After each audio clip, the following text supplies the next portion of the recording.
Hello friends, welcome to this video in which I'm gonna teach you how to completely remove your previous OS, example Windows or any other Linux OS from your laptop and install a new updated Kali Linux in the laptop. So be with me this entire video. And the only thing that you need to make sure is this: I'm not gonna dual boot Kali Linux, I'm gonna install Kali Linux entirely on a disk. So let's continue. First of all, what you need is a pen drive. My pen drive which I'm gonna use in this is about 16 GB. So if you can, you use 8 GB or 16 GB, not less than that. Go on to Google and search for Rufus. You click on the first website that you get, Rufus create bootable USB drives the easy way. You just need to click on this and go below and search for this download option. Below it you'll get the option for Rufus 4.5 exe. Just click on it and download will begin. The next thing you need to do is search Kali Linux and then click on the first link, then download. After that, recommended this first one. Then you need to select the version which you want to install. You will get multiple of it, weekly, net installer, everything. But the thing you need to download is the first one, the installer, complete offline installation with customization. This one, the size is 4.0 GB. Just click on download and the ISO file will be downloaded. After the ISO file has been downloaded, double click on Rufus, run it as an administrator, and then you need to select the pen drive. In my case, the pen drive name is Kali Linux, and then you need to select the disk or ISO image. How to do it is just click on the select button, click on the ISO file and click on open. That's it. Now next thing, the most important thing that you need to do to make sure that while the installation is there you don't get any error is that rather than selecting partition MBR, you just need to select the next option, which will be GPT. So you need to select this option, and then after that you need to click on start, and then rather than selecting write in ISO image mode, you need to select write in DD image. Why I'm recommending this to you is if you use DD image mode, it works with the old system. Trust me, I've used this ISO image mode for installing this Kali Linux first, and I got a lot of errors. That's why I'm recommending you select the DD mode, which I'm going to do in this video. So I've selected the DD image mode, click on OK, click on OK, and make sure there's no important data in the drive because the drive will be formatted. Just click on it and the writing will start. It will take a couple of minutes, not a couple of minutes, but a lot of time. Next, what you need to do is shut down the laptop which you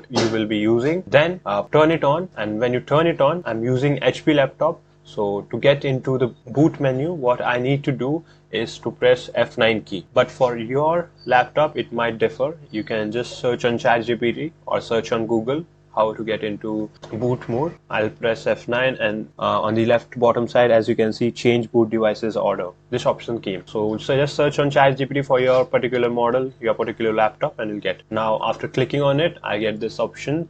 The first one is to select the old system that I have, Linux Mint, but I'm not going to select it. I'm going to select the second one, which says USB hard drive UEFI. So just need to select that. You'll get an option something like this. You need to select the first option, graphical install.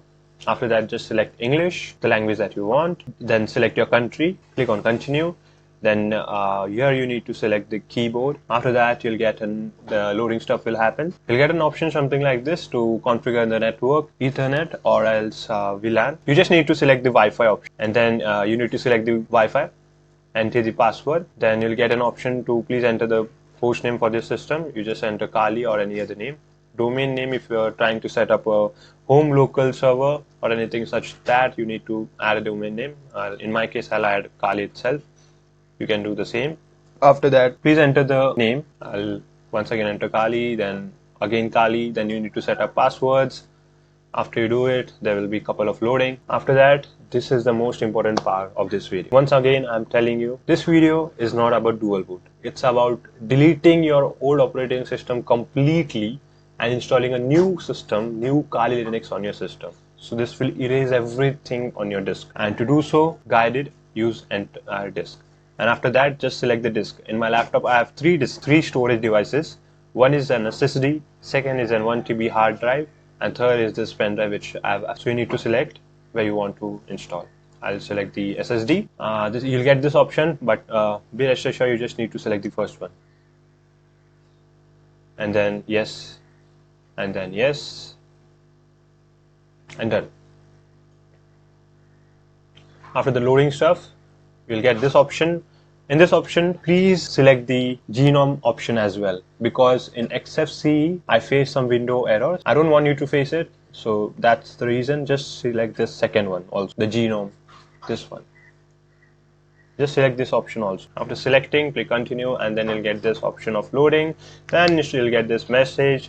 After you get this message, press continue. After you press continue, what I did is I changed the boot order also. How to do it, I'll tell you in this video. You'll get the screen something like this. What you need to do is just go into BIOS. To go into BIOS, on my laptop the key is F10. It might differ in your laptop, so please Google it about that.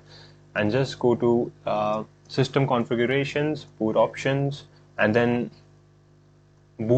OS boot manager. I had two OSs, so I've deleted this Ubuntu one, the Linux Mint one. So what I need to do now is go around, select Kali, and press F6, and I just need to press F10 now. And after this, the laptop will definitely reboot. Due to excitement, I did the background stuff. Please ignore it. You just need to select the first option, and once again some background stuff due to excitement. Once you get this, you just need to enter the username and password, and boom, the Kali Linux OS has been installed on your system. So congratulations. If you faced any error while the installation, you can definitely give me a comment and try to solve it for you. And if you have any questions, you can just comment. And yeah, thank you so much for watching this video. Have a wonderful day. Goodbye.